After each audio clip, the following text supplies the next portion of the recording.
Hello dear students, welcome to Gateway Classes. पिछले lecture में हमने मल्टी प्रोसेसर शेड्यूलिंग के बारे में बात की थी, शेड्यूलिंग एल्गोरिथम के बारे में बात कर चुके हैं। चलिए आगे बढ़ते हैं और आज हम बात करेंगे डेडलॉक की। हमारा जो लेक्चर है, हमारा जो टारगेट है वो किसके ऊपर है? Today we will discuss about the deadlock. We will discuss what are the deadlock characterizations and what are four necessary condition. ये क्वेश्चन आपके एग्जाम में जनरली पूछा जाता है कि what are the four necessary conditions, deadlock की चार कौन सी वो कंडीशंस हैं। और then we will discuss about the what is the difference between deadlock and starvation. Starvation की बात हम कई बार कर चुके हैं कि जो लोअर प्रायोरिटी प्रोसेसेस हैं उनको चांस नहीं मिलता है हायर प्रायोरिटी प्रोसेसेस की वजह से। तो उसका एक सोल्यूशन भी हमने पढ़ा था। एजिंग एक सोल्यूशन है कि हम धीरे धीरे करके किसी एक टाइम इंटरवल के बाद जो लोअर प्रायोरिटी प्रोसेस है उनकी हम प्रायोरिटी को इंक्रीज करें, जिससे कि उनको भी चांस मिल सके एग्जीक्यूशन के लिए। तो आज बात करेंगे सबसे पहले डेडलॉक क्या होता है, डेडलॉक की कौन सी चार कंडीशंस है, and what is the difference between deadlock and starvation.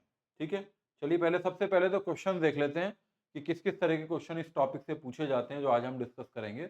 2016-17 में 7.5 मार्क्स के लिए, फिर 18-19 में 10 मार्क्स के लिए। ये दो बार, फिर तीसरी बार भी लगभग मिलता जुलता क्वेश्चन है, लेकिन क्योंकि लैंग्वेज अलग है तो मैंने अलग लिखा है, अदरवाइज सभी क्वेश्चन लगभग सेम है। What is a deadlock? Deadlock क्या होता है? डिस्कस नेसेसरी कंडीशन, ये वही बात कर रहा है, वो कौन सी चार नेसेसरी कंडीशंस हैं फॉर डेडलॉक विद एग्जांपल। यानी कि पूरा एक क्वेश्चन है 10 नंबर में जो आज का हमारा डिस्कशन है कि डेडलॉक क्या होता है और वो चार कौन सी कंडीशंस हैं जिससे कि डेडलॉक हो सकता है, होता है। दूसरा देखिए 2017-18 में it was asked for 10 marks, write the condition for deadlock. Again four condition, four necessary condition for deadlock. Explain the protocol to be used to break the circular wait condition. ये नहीं पढ़ेंगे आज हम, ये हम आगे पढ़ेंगे जब हम डेडलॉक के प्रिवेंशन की, डेडलॉक के इग्नोरेंस की, डेडलॉक अवॉइडेंस की या डेडलॉक रिकवरी की बात करेंगे। वहां पे बात आपको समझने को मिलेगी कि explain the protocol to be use to break the circular wait को ब्रेक करने का क्या तरीका है। तब ये पूरा आंसर होगा 10 नंबर में पूछा गया 2017-18 में। Differentiate between deadlock and starvation, ये तो सीधा सीधा हम डिस्कस करेंगे। लिखा 2 नंबर के लिए, 5 नंबर, 10 नंबर हम पूरा डिस्कशन कर लेंगे एक टेबल बना के। what is the basic difference between the deadlock and starvation. Explain in detail about the deadlock system model and deadlock characterization. वही बातें होगी, वो चार कंडीशन, कैरेक्टराइजेशन का मतलब है वो चार कंडीशन। और डेडलॉक सिस्टम मॉडल, डेडलॉक क्या होता है, कैसा डेडलॉक दिखता है, जब डेडलॉक आता है तो वो मॉडल क्या है जिसमें डेडलॉक आइडेंटिफाई होता है। और वो चार कैरेक्टराइजेशन का मतलब है वही चार कंडीशन कौन सी हैं डेडलॉक अकरेंस के लिए। ये फिर से 10 नंबर का क्वेश्चन है, वही क्वेश्चन है बिल्कुल।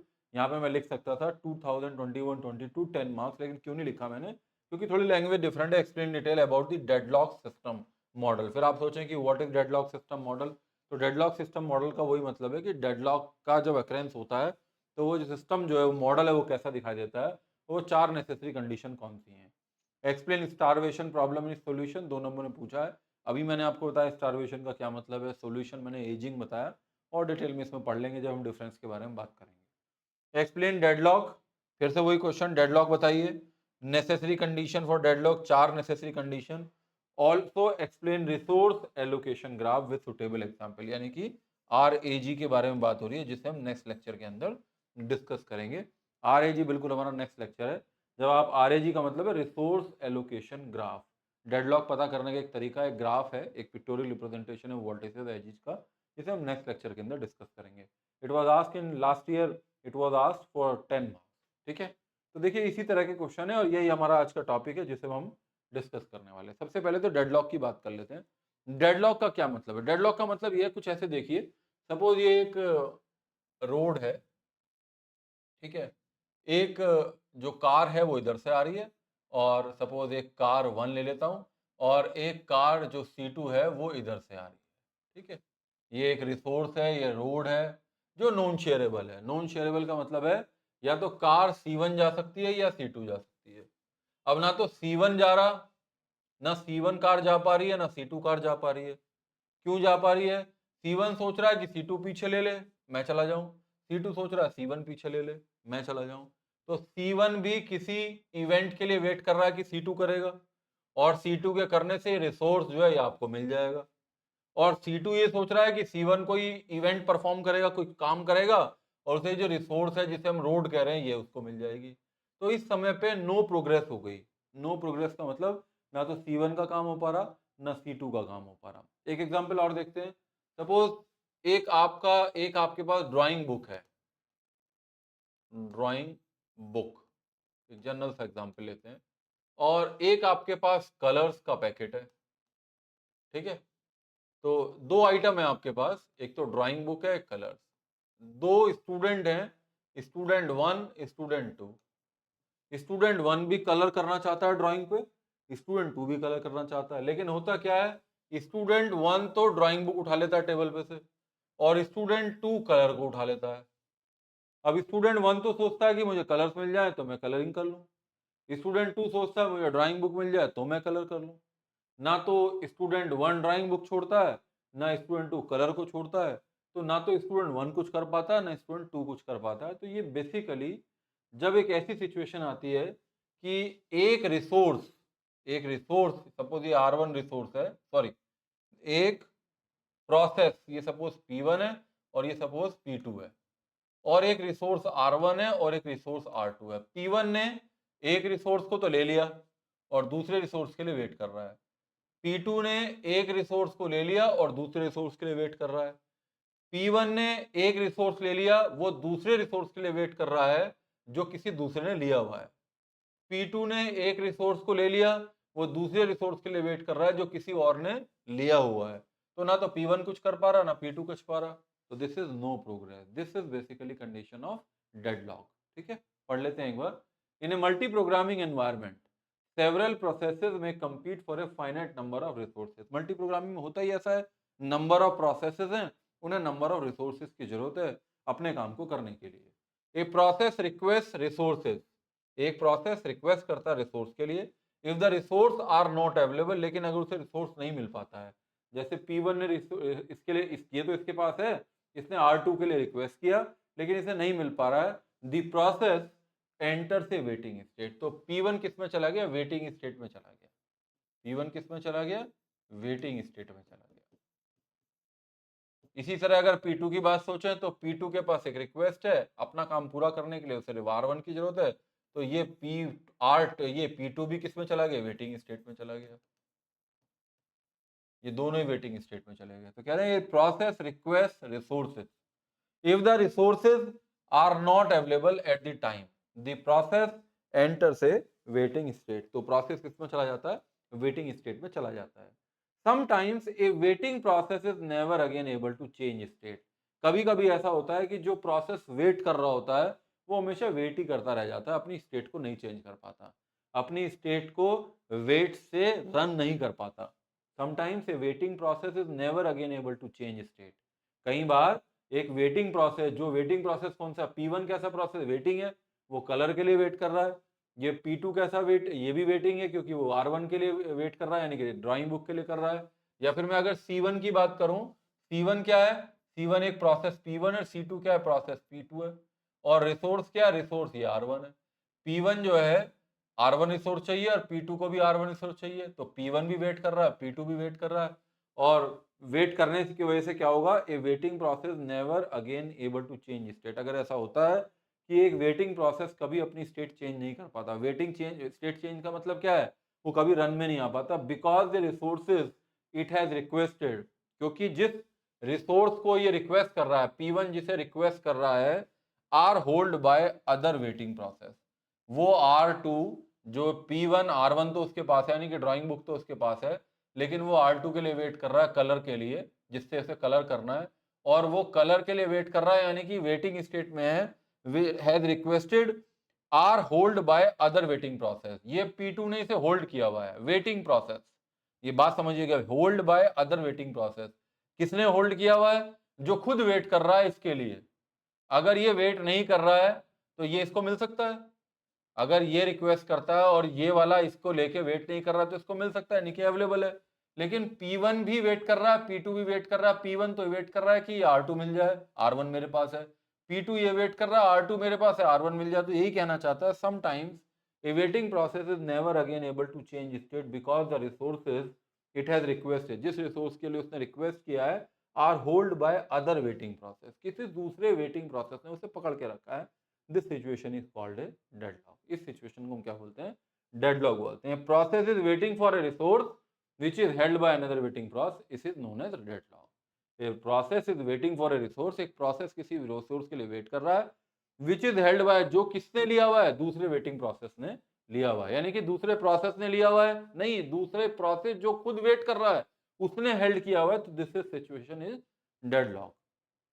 इफ टू और more processes are waiting or happening of some event, यहां से समझ सकते हैं, इफ टू और more process are waiting on happening of some event, ये भी एक इवेंट का वेट कर रहा है कि C2 कुछ करे तो भैया मैं निकल जाऊं, C2 कह रहा है भैया तुम कुछ करो तो मैं निकल जाऊं।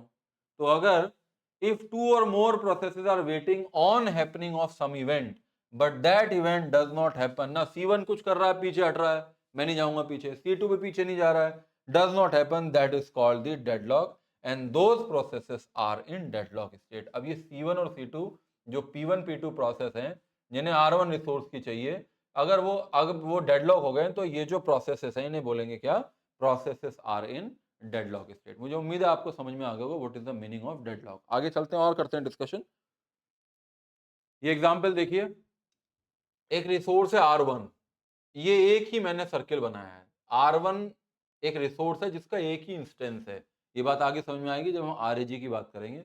एक ही इंस्टेंस का मतलब है इसकी एक ही चीज है, इसके पास एक ही कॉपी है। मतलब अगर एक से ज्यादा है तो थोड़ी सी अवेलेबिलिटी बढ़ जाएगी, लेकिन रिसोर्स R1 अपने आप में अकेला है, रिसोर्स R2 भी अपने आप में अकेला है। अब रिसोर्स R1 तो आपने एलोकेट कर दिया P1 को कि ठीक है भाई, मैं रिसोर्स का मतलब क्या? P1 अपना काम करेगा R1 को यूज करके, तो R1 तो मिल गया P1 को, लेकिन P1 कह रहा है मुझे अपना काम पूरा करने के लिए R2 भी चाहिए। समझिए बात, R1 एक रिसोर्स है जो मिल गया P1 को, अच्छी बात है मिल गया, उसे जरूरत है उसे मिल गया, बहुत अच्छी बात है, लेकिन उसे अपना काम पूरा करने के लिए कह रहा है मुझे R2 भी दे दो, requesting, allocated, requesting. R1 resource is allocated to process P1, but process P1 is also requesting for resource R2। इसके साथ साथ जो R2 है वो एलोकेटेड है P2 को, एलोकेटेड है P2 को, और लेकिन P2 को अपना काम पूरा करने के लिए किसकी जरूरत है? R1 की जरूरत है। तो देखिए कि एक तरह की कंडीशन हो गई which is a deadlock. P1 के पास एक रिसोर्स है, दूसरे रिसोर्स के लिए वेट कर रहा है, which is held by another waiting process.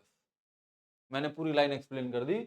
A resource is allocated a process, allocated a resource, one resource is allocated to a process, but that process is requesting for another resource which is allocated to another process which is requesting for another resource to complete its work। ठीक है, यानी कि इसका काम जब पूरा होगा जब इसके पास R1 R2 दोनों होंगे, इसका काम पूरा कब होगा? जब इसके पास R1 R2 दोनों होंगे। लेकिन P1 के पास R1 तो है, वो R2 के लिए रिक्वेस्ट कर रहा है, P2 के पास R2 तो है, वो R1 के लिए रिक्वेस्ट कर रहा है। तो a process is waiting to be a waiting for a resource which is held by another waiting process, which is held by another waiting process। This condition is, you can explain, वो जो model की बात थी अभी question में, this is that model, you can explain, this is that model in which we are looking at that there is a deadlock state। ना तो P1 अपना काम कर सकता है, ना P2 अपना काम कर सकता है, कोई प्रोग्रेस नहीं है, ना तो P1 कुछ कर रहा है ना P2 कुछ कर रहा है, कुछ नहीं, डंप स्टेट में आगे कोई प्रोग्रेस नहीं हो रही, कुछ ना हो रहा, कुछ नहीं हो रहा है। तो इसका मतलब क्या है? This is the deadlock state. यहाँ पे लिखा भी है resources R1 is held by process P1, resource R1 is held by process P1 and process P1 is requesting for resource R2 and process P1 is requesting for resource R2, एक ही instance है उसका, and resource R2 is held by process P2, resource R2 is held by process P2, R2 किसे मिला है? P2 के पास, and process P2 is requesting for resource 1, वो कह रहा है P से भैया तुम इसे छोड़ दो तो मैं अपना काम कर लूं, P1 कह रहा तुम इसे छोड़ दो मैं अपना काम कर लेता हूं। तो ना तो P1 अपना रिसोर्स छोड़ रहा है, ना P2 अपना रिसोर्स छोड़ रहा है जो उसके पास है R2, तो ना तो ये भैया कुछ काम कर पा रहा ना कुछ कम कर पा रहा। तो this situation is kind of deadlock. ठीक है, चलें आगे। Waiting for something for infinite time in which there is no progress, this is very very important. Starvation में ऐसा नहीं था, starvation is different from deadlock. Starvation में ये नहीं कह सकते कि देयर इज नो प्रोग्रेस। क्यों नहीं कह सकते स्टारवेशन में? स्टारवेशन क्यों हुआ था? स्टारवेशन इसलिए हुआ था कि हाई प्रायोरिटी के प्रोसेस आते जा रहे थे और लो प्रायोरिटी के प्रोसेस को कभी चांस नहीं मिल रहा था। अगर मैं प्रायोरिटी प्रोसेसिंग की बात करूं, शेड्यूलिंग की बात करूं, अगर मैं शॉर्टेज जॉब फर्स्ट की बात करूं, तो शॉर्टेस्ट प्रोसेस आप आते जा रहे हैं और जो बिगेस्ट लॉन्गेस्ट जिनका बस टाइम है उनको चांस नहीं मिल रहा है। वहां भी यही प्रॉब्लम थी। तो लेकिन ऐसा तो नहीं हो रहा था ना कि प्रोग्रेस नहीं थी, कि सीपीयू कुछ कर नहीं रहा था, सीपीयू कुछ कर रहा था। सीपीयू क्या कर रहा था? सीपीयू, अगर मैं प्रायोरिटी की बात करूं कि लो प्रायोरिटी प्रोसेस को चांस नहीं मिल रहा है, हाई प्रायोरिटी प्रोसेस से एग्जीक्यूट हो रहे हैं सीपीयू से, सीपीयू कुछ कर तो रहा है। तो हम स्टारवेशन में नहीं कह सकते कि नो प्रोग्रेस है, लेकिन डेडलॉक में हम कह सकते हैं कि नो प्रोग्रेस है। डेडलॉक में तो एक प्रोसेस वेट कर रहा है दूसरे प्रोसेस के लिए, दूसरे रिसोर्स के लिए, जो रिसोर्स दूसरे वेटिंग प्रोसेस ने हेल्ड किया हुआ है, और इस वजह से वो जो सिस्टम है उसके अंदर कोई भी काम नहीं हो पा रहा है।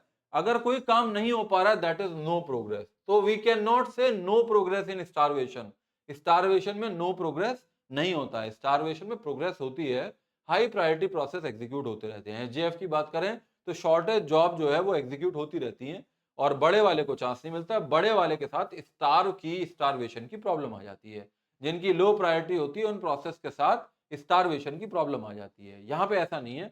Waiting for something for infinite time in which there is no progress. Infinite time, देखो दो बातें लिखी है, वेटिंग दो तरह की है, एक तो है फाइनाइट टाइप की और एक इनफाइनाइट टाइप की, और लिख दिया है स्टारवेशन है अगर फाइनाइट है, और इनफाइनाइट के साथ अगर नो प्रोग्रेस है, अगर नो प्रोग्रेस है तो that is known as deadlock.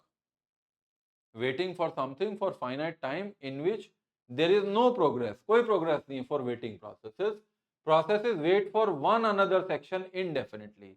वो P1 कह रहा है कि P2 तुम कुछ करो, तुम छोड़ दो जिस रिसोर्स के साथ तुम काम कर रहे हो। P2 कह रहा है तुम छोड़ दो वो रिसोर्स जिसके साथ तुम काम कर रहे हो, तुम छोड़ दोगे मैं अपना काम कर लूंगा। P1 कह रहा है तुम छोड़ दो वो रिसोर्स, उसे फ्री कर दो, मैं कर लेता हूं अपना काम। तो कह रहे हैं processes wait for one another action indefinitely. Deadlock is different from starvation. Already I have explained why. What is the difference? In starvation, we cannot say that there is no progress. Starvation में नहीं कह सकते progress नहीं, progress है वहां पे, but in deadlock there is no progress. बिल्कुल difference आपको पता लग गया कि in starvation we can not say that there is no progress. Progress है वहां, प्रोग्रेस का मतलब क्या है? वहां पे सीपीयू कुछ काम कर रहा है, लेकिन डेडलॉक में सीपीयू कुछ काम नहीं कर रहा है, वो तो डेडलॉक स्टेट में आ चुका है। In starvation, because of higher priority processes, low priority process do not get chance CPU, but here progress is there. That is CPU is running some other processes. That is progress is there. CPU is not blocked. CPU block नहीं है starvation में। CPU क्या कर रहा है? जो high priority के process है कम से कम उन्हें एग्जीक्यूट कर रहा है। लेकिन in deadlock no progress is there and no progress is getting, no process is getting CPU। कोई प्रोग्रेस नहीं है, सीपीयू किसी को एग्जीक्यूट नहीं कर रहा है। In starvation after some time process may be executed. अब उसमें एजिंग का यूज करके उसकी प्रायोरिटी बढ़ाएंगे तो वो जो लो प्रायोरिटी प्रोसेस है जिनको स्टारवेशन की कंडीशन में चले गए हैं, जो स्टार्व हो गए हैं, उनको धीरे धीरे करके हम कुछ ऐसा मैकेनिज्म लगाएंगे जिससे कि वो भी थोड़ी देर बाद एग्जीक्यूट हो जाए। तो वेटिंग दो तरह की हो सकती है, फाइनाइट और इनफाइनाइट। अगर फाइनाइट है कुछ पर्टिकुलर टाइम के लिए तो दैट इज स्टारवेशन, लेकिन वो इनफाइनाइट है और उसमें कोई प्रोग्रेस भी नहीं है तो you can say this is a condition of deadlock. ठीक है, चलिए आगे चलते हैं। अब जब कोई प्रोसेस काम करता है सबसे पहले वो रिक्वेस्ट करता है, फिर रिसोर्स को यूज करता है और फिर रिसोर्स को यूज करने के बाद उसे रिलीज कर देता है। ये तीन बातें और हैं, 2 नंबर में क्वेश्चन आ सकता है। A process must request for a resource before using it. सबसे पहले वो क्या करेगा? यूज करने से पहले उस प्रोसेस के लिए रिक्वेस्ट करेगा। And must release the resource after using it. Use करने के बाद उस रिसोर्स को रिलीज कर देगा। तो ये पढ़ लीजिएगा आप। रिक्वेस्ट का मतलब है the process request the resource if the request cannot be granted immediately, for example if the resource is being used by another process, then the requesting process must wait until it can acquire the resource। wait करना पड़ेगा, wait नहीं कर रहा है, मिल जाता है तो वो प्रोसेस को यूज करेगा और अपना काम खत्म करने के बाद तो रिलीज करता है। ठीक है, तो ये एक प्रोसेस है, कैसे प्रोसेस अपना काम करता है। अब चार नेसेसरी कंडीशन कौन सी हैं जो अगर एक साथ हो जाएं तो you can say this is a deadlock condition. अगर चारों एक साथ होती हैं तो डेडलॉक कंडीशन है। इसका मतलब क्या क्या कंडीशन है? चार बहुत इंपॉर्टेंट है। 4 नेसेसरी कंडीशन। सबसे पहले तो कंडीशन यही है म्यूचुअल एक्सक्लूजन। म्यूचुअल एक्सक्लूजन का मतलब क्या है? देखिए, ये जो मैंने अभी एग्जांपल बनाया था, म्यूचुअल एक्सक्लूजन का मतलब है, जैसे मैंने ये बनाया था, जैसे एक कार इधर से जा रही है, एक कार इधर से जा रही है। किस वजह से हो रही है प्रॉब्लम? क्योंकि ये जो रिसोर्स है नॉन शेयरेबल है, ये नॉन शेयरेबल है। अगर ये शेयरेबल होता तो C1 कार भी चली जाती, C2 कार भी चली जाती, समझे बात को। लेकिन ये नॉन शेयरेबल का मतलब है या तो कार इधर से जाएगी या कार इधर से आएगी, तो शेयरेबल नहीं है ये। जैसे कि प्रिंटर से आप क्या करते हो, किसी एक प्रोसेस को एग्जीक्यूट करते हो, यानी किसी एक की रिक्वेस्ट के बेसिस पे एक प्रिंट आउट निकलता है। ऐसा नहीं है कि सबके प्रिंट आउट एक साथ निकल जाते हैं। तो इसी तरीके से म्यूचुअल एक्सक्लूजन का मतलब है कि कम से कम सिस्टम में एक ऐसा रिसोर्स होना चाहिए जो कैसा होना चाहिए, नॉन शेयरेबल होता है। अगर ऐसा, मैं क्या बता, हम क्या पढ़ रहे हैं, हम वो 4 नेसेसरी कंडीशन पढ़ रहे हैं जिससे डेडलॉक होता है। तो कह रहे हैं this condition require that at least one resource be held in non shareable mode. अगर शेयरेबल होगा तो शेयर कर करके सब अपना काम कर लेंगे, लेकिन if there is a non shareable mode which means that only one process can use the resource at any given time, यानी कि कार C1 या तो उस रोड के ऊपर चलेगी या कार C2 उस रोड के ऊपर चलेगी। दोनों कार एक साथ नहीं चल सकती हैं क्योंकि वो कैसी है रोड, वो नॉन शेयरेबल है। एक समय में एक कार चलेगी। यानी कि ऐसा रिसोर्स अगर आपके पास है जो म्यूचुअल एक्सक्लूजन को मानता है, म्यूचुअल एक्सक्लूजन का मतलब है अगर वो नॉन शेयरेबल है, तो इसका मतलब ये डेडलॉक की प्रॉब्लम आ सकती है। If another process request that resource, अगर एक रिसोर्स किसी एक प्रोसेस को मिल चुका है, यानी कि एक प्रोसेस किसी एक रिसोर्स का यूज करके अपना काम कर रहा है, if another process request that resource, उस रिसोर्स के लिए दूसरा प्रोसेस रिक्वेस्ट करे, the requesting process must be delayed until the resource has been released। तो प्रोसेस को जो दूसरा उसके लिए रिक्वेस्ट कर रहा है उसे वेट करना पड़ेगा, कब तक? जब तक कि उस रिसोर्स को दूसरा प्रोसेस यूज कर रहा है। In other words, there should be a resource that can only be held by one process at a time. यानी नॉन शेयरेबल का क्या मतलब है? एक रिसोर्स को एक समय में एक ही प्रोसेस यूज कर सकता है। In this diagram you can see resource 1 is allocated to process 1 जब तक प्रोसेस 1 का काम खत्म नहीं हो जाएगा। यानी कि क्या अभी 3 बातें बताई थी। सबसे पहले प्रोसेस 1 रिक्वेस्ट करेगा रिसोर्स 1 के लिए, रिसोर्स के लिए रिक्वेस्ट करने के बाद उसे क्या वो एलोकेट होगा, तो वो क्या करेगा, यूज करेगा, यूज करने के बाद उसे क्या करेगा, रिसोर्स 1 को रिलीज कर देगा। तो जब तक ये इसे रिलीज नहीं कर देता रिसोर्स 1 को, दूसरा प्रोसेस जो भी रिसोर्स 1 के लिए रिक्वेस्ट कर रहा है उसे वेट ही करना पड़ेगा। अगर ऐसा होता है तो it means you are working with, you are using this condition that is mutual exclusion. तो सबसे पहली जो 4 कंडीशन है उसमें सबसे पहली कंडीशन कौन सी है? Mutual exclusion. म्यूचुअल एक्सक्लूजन बिल्कुल दिमाग में सेट कर लीजिए। म्यूचुअल एक्सक्लूजन का मतलब है कि एक समय में एक रिसोर्स को एक ही प्रोसेस यूज करेगा, वो नॉन शेयरेबल है, दूसरा उसे यूज नहीं कर सकता, उसे वेट ही करना पड़ेगा। पहली कंडीशन। दूसरी कंडीशन होल्ड एंड वेट। अभी तो देखा था hold and wait. Hold and wait क्या था कि प्रोसेस 2 के पास दो रिसोर्स हैं, रिसोर्स 2 और रिसोर्स 3। प्रोसेस 2 के पास ऑलरेडी दो रिसोर्स हैं, रिसोर्स 2 और रिसोर्स 3, और वो रिसोर्स रिक्वेस्ट कर रहा है रिसोर्स 1 के लिए, जो किसको एलोकेटेड है? प्रोसेस 1 को है। इसका मतलब प्रोसेस कुछ रिसोर्सेज को होल्ड करके रखता है और दूसरे के लिए वेट करके रखता है। ये कंडीशन दूसरी हो गई, होल्ड एंड वेट कंडीशन, उसके लिए डेडलॉक के लिए। The hold and wait condition specifies that a process must be holding at least one resource while waiting for another process to release resources that are currently held by other process। जो अभी देखा था diagram में मैंने कि एक process को एक रिसोर्स मिल गया, दूसरे के लिए रिक्वेस्ट कर रहा है, और दूसरे के लिए रिक्वेस्ट कर रहा है, यानी कि होल्ड कर रहा है। एक प्रोसेस को तो पकड़ के रखा है और दूसरे के लिए वेट कर रहा है। तो इन other words, a process can hold multiple resources, a process can hold multiple resources and still request more resources from other process which are holding them, और दूसरे के लिए रिक्वेस्ट कर रहा है जो किसी और के पास एलोकेटेड है। In the diagram process two hold resource 2 and resource 3 and requesting the resource 1 which is held by process 1। तो होल्ड एंड वेट का मतलब है एक तीसरी कंडीशन हो गई। ये भी म्यूचुअल एक्सक्लूजन की वजह, इसकी भी वजह डेडलॉक हो सकता है कि कुछ प्रोसेस ऐसे हैं जिन्होंने कुछ रिसोर्सेज को होल्ड किया हुआ और दूसरे के लिए रिक्वेस्ट कर रहे हैं। चौथी कंडीशन, सॉरी तीसरी condition, no preemption. No preemption का मतलब यह है भैया कि आप एक बार किसी प्रोसेस को कोई रिसोर्स एलोकेट हो गया तो आप जब तक उसका काम खत्म नहीं होगा आप उसे रोक नहीं सकते। ये कंडीशन है डेडलॉक की। अगर रोक सकते तो आप उससे लेके दूसरे को दे देते, लेकिन डेडलॉक कैसे आएगा? जब ये कंडीशन होगी नो प्रीएम्पशन। नो प्रीएम्पशन का मतलब है अगर एक प्रोसेस किसी रिसोर्स को यूज कर रहा है अपने काम को करने के लिए, अपना प्रोसेस कोई एग्जीक्यूशन चल रहा है तो आप उसके एग्जीक्यूशन को बीच में रोक नहीं सकते, चाहे वो कितनी देर के लिए भी उसे यूज करता रहे। तो ये कौन सी कंडीशन है? No preemption. जैसे कि एग्जांपल है कि रिसोर्स 2 एलोकेट हो गया प्रोसेस 2 को, वो रिक्वेस्ट कर रहा है रिसोर्स 1 को which is allocated to process 1। तो आप प्रोसेस 2 से रिसोर्स 2 नहीं ले सकते हैं, प्रोसेस 2 का एग्जीक्यूशन नहीं रोक सकते हैं। इसी तरह आप प्रोसेस 1 का एग्जीक्यूशन नहीं रोक सकते हैं, आप उससे क्या रिसोर्स 1 नहीं ले सकते हैं। जब एक प्रोसेस को कोई रिसोर्स एलोकेट हो गया तो आप उसे नो प्रीएम्प्ट का मतलब है आप उसे प्रीएम्प्ट नहीं कर सकते हैं। Resources can not be preempted, that is a resource can be release only voluntarily by the process holding it. उसे जब तक वो अपना काम खत्म नहीं कर लेगा अपनी मर्जी से ही छोड़ेगा। After that process has completed the task, जब तक अपना काम खत्म नहीं करेगा तब तक आप उसे प्रीएम्प्ट नहीं कर सकते हैं। जब उसे रिलीज करना होगा तो जब उसका काम खत्म हो जाएगा तभी उसे रिलीज करेगा। कंडीशन कौन सी है? No preemption. डायग्राम हम समझ गए। तो पहली कौन सी थी?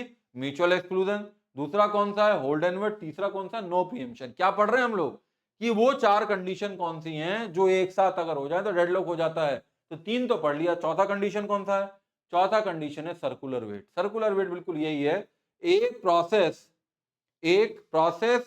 एक रिसोर्स को होल्ड करके रखा है और दूसरे प्रोसेस रिसोर्स के लिए वेट कर रहा है, फिर वो दूसरा प्रोसेस एक रिसोर्स को होल्ड करके लिखा है, तीसरे के लिए वेट कर रहा है रिसोर्स के लिए। ये साइकिल एक बन जाएगी, जैसे जैसे एक सेट है P0 P1 P2 Pn, ये प्रोसेसेस हैं, waiting process must exist such that P0 is waiting for a resource held by process P1। P0 एक रिसोर्स के लिए वेट कर रहा है जो P1 के पास है, P1 वेट कर रहा है जो P2 के पास है, Pn-1 यानी कि P3 प्रोसेस वेट कर रहा है जो P4 के पास है, और P4 लास्ट वाला वेट कर रहा है जो किसके पास है? वो P0 के पास है। तो यही तो कंडीशन है कि जैसे process 1 is requesting for resource 1 which is allocated to process 2, process 2 is requesting for resource 2 which is allocated to resource process 1। यानी कि सर्कुलर वेट का मतलब क्या है? एक ऐसी कंडीशन बन गई जिसमें क्लोज्ड कंडीशन है, P0 प्रोसेस से शुरू की, P0 वेट कर रहा है P1 के लिए कि वो एक रिसोर्स को छोड़ेगा तो मैं अपना काम करूंगा, P1 वेट कर रहा है P2 के लिए कि भैया P2 कुछ छोड़ेगा तो मैं अपना काम करूंगा, P2 वेट कर रहा है P3 के लिए कि P3 एक रिसोर्स को छोड़ेगा तो मैं अपना काम करूंगा, P3 वेट कर रहा है फिर P0 के लिए कि P0 को छोड़ेगा। तो ये कंडीशन कैसी बन गई? ये एक सर्कुलर वेट बन गया कि सर्कुलर कंडीशन में क्लोज सर्किट में वो वेट कर रहे हैं एक दूसरे के लिए। For example process 1 is allocated to resource 2 and it is requesting resource 1, यानी कि process 1 is allocated to resource 2 and requesting for resource 1, resource 1 is allocated to process 2 and requesting for resource 2। तो दिस इज कंडीशन इज एक जो loop बन जाता है जिसमें close circuit बन जाता है, वो कौन सी कंडीशन है? सर्कुलर वेट कंडीशन है। सबसे इंपॉर्टेंट लाइन में लिखी है, थोड़ा इसकी वजह से नहीं दिख रही होगी, लेकिन लिखा क्या? All four above mentioned conditions hold for a deadlock to occur simultaneously, conditions occur hold if all four mentioned conditions hold for a deadlock to occur. अगर ये चारों कंडीशन सिस्टम में हो जाएं एक साथ साइमल्टेनियसली तो क्या हो जाएगा? डेडलॉक आपकी के अंदर सिस्टम के अंदर डेडलॉक आ जाएगा। ठीक है, तो देखिए हमने पूरा कंप्लीट कर लिया। यही क्वेश्चन आपके एग्जाम में आया हुआ था कि किस तरीके से वो चार कंडीशंस हैं। सबसे पहली कंडीशन कौन सी है? चार नेसेसरी कंडीशन कौन सी है? सबसे पहले म्यूचुअल एक्सक्लूजन है। म्यूचुअल एक्सक्लूजन में क्या होता है कि रिसोर्स कैसा होगा? नॉन शेयरेबल होगा। एक समय में एक ही प्रोसेस किसी रिसोर्स के साथ काम कर पाएगा, दूसरे को अगर वो रिसोर्स चाहिए तो उसे वेट करना पड़ेगा। दूसरा कंडीशन क्या है? होल्ड एंड वेट है, कुछ रिसोर्स को होल्ड करके बैठा है, दूसरे के लिए वेट कर रहा है, ये होल्ड एंड वेट कंडीशन है। तीसरा क्या है? नो प्रीएम्पशन है। एक बार कोई रिसोर्स किसी प्रोसेस को मिल गया तो वो प्रीएम्प्ट नहीं हो सकता जब तक कि प्रोसेस P1 खुद ना कह दे कि मेरा काम खत्म हो गया, इसे छोड़ देता हूं। तो लास्ट वाला है सर्कुलर वेट, यानी कि एक प्रोसेस P0 वेट कर रहा है P1 के लिए, P1 वेट कर रहा है P2 के लिए, P2 वेट कर रहा है P3 के लिए। क्या वेट कर रहा है? कि इनके पास जो रिसोर्स है ये हमें देंगे, और P3 वेट कर रहा है P4 के लिए, P4 फिर वेट कर रहा है P0 के लिए, यानी कि एक क्लोज सर्किट बन जाता है वेटिंग का। That wait is known as circular wait. और अगर चारों कंडीशन किसी सिस्टम में एक साथ हो जाती हैं, एक भी नहीं होती है तो नहीं होगा, चारों एक साथ हो जाती हैं तो आप कहेंगे कि डेडलॉक कंडीशन आ गई है। क्या डिफरेंस है डेडलॉक में और स्टारवेशन में? अभी हमने बात की थी क्या डिफरेंस है। डेडलॉक में तो आपको क्या मिलेगा? नो प्रोग्रेस मिलेगी। डेडलॉक में क्या होगा? No progress. डेडलॉक में क्या होगा? No progress. और स्टारवेशन में नो प्रोग्रेस नहीं होता, स्टारवेशन में तो high priority process keep executing, है ना। या मैं यहां लिख दूं नो प्रोग्रेस। अगर मुझे इसका डिफरेंस इस तरह से बनाना है तो मैं क्या लिख दूं, यहां तो है नो प्रोग्रेस डेडलॉक में, और स्टारवेशन में क्या है, नो प्रोग्रेस। प्रोग्रेस नहीं है, नहीं है, ऐसा नहीं है, प्रोग्रेस तो है, यहाँ पे प्रोग्रेस नहीं है। इसे क्या है, resources R block by the processes. Resource को हम ब्लॉक कर देते हैं, प्रोसेस ब्लॉक कर लेते हैं। Resources are continuously used by the high priority, लेकिन यहाँ पे जो हाई प्रायोरिटी प्रोसेस है वो रिसोर्सेज को यूज करके रखते हैं, लेकिन यहाँ पे प्रोसेस है इस तरह की कंडीशन हो जाती है कि रिसोर्स ब्लॉक हो जाते हैं। नेसेसरी कंडीशन 4 है, mutual exclusion, hold and wait, no preemption and circular wait. यहाँ पे प्रायोरिटीज की वजह से ऐसा होता है, क्योंकि जिसकी प्रायोरिटी हाई होती है उसकी वजह से लो प्रायोरिटी के प्रोसेस की क्या हो जाता है, वो स्टार्व में चले जाते हैं, स्टारवेशन आ जाता है। Also known as circular wait, इसे सीधे सीधे शब्दों में डेडलॉक को सर्कुलर वेट भी कह सकते हैं, और इसे लिव लॉक भी कहते हैं, मतलब जिंदा है, लिव लॉक, वो रहते हैं, लिव लॉक इसे कह सकते हैं।